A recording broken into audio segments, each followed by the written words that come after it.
Galícia el que tenen davant són els perrocerdos. El perrocerdo és una mena d'animal raro, molt raro, és perrocerdo, una cosa estranya, que ni li pots dir tresqui ni pots fer pernils, per entendre's, no? Aleshores, aquells límits marcaven no tant demarcacions parroquials o allò que dius tu, temes de reconquesta, ja ho van enllestir ràpid, sinó determinades àrees d'influència del sacerdot, del druida o de l'art. Estan més properes a la cultura celta que deia. I com que aquests no tenien temples, deien que els temples eren els boscos i els arbres i aquestes coses, fins i tot hi ha un costum que s'ha mantingut fins avui.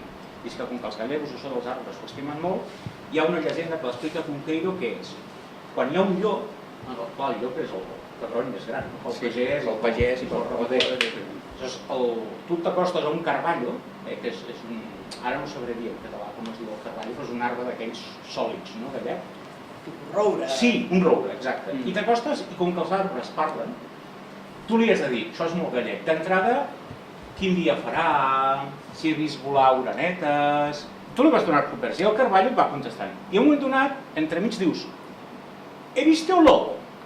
Has vist el llop? I esclar, el carballo, com que no pot mentir, perquè els arbres no poden dir mentides, et dirà, vilo o no lo vi, i ja està. I aleshores, amb el que et diu el carballo, tu fas el teu negociat i saps si hi ha llop o no hi ha llop. Doncs això encara ho mantenen els gallecs.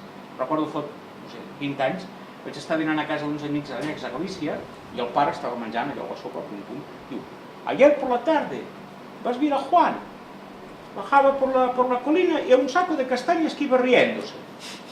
Y yo vaig dir, no ho has entès bé. Dic, perdona, digo, ¿viste a Juan? Miro, digo, y un saco de castañas riéndose. Partías el culo. Va continuar menjant-se la sopa, és a dir, viuen la màgia amb l'internet, per entendre's. Hòstia, és collonut això.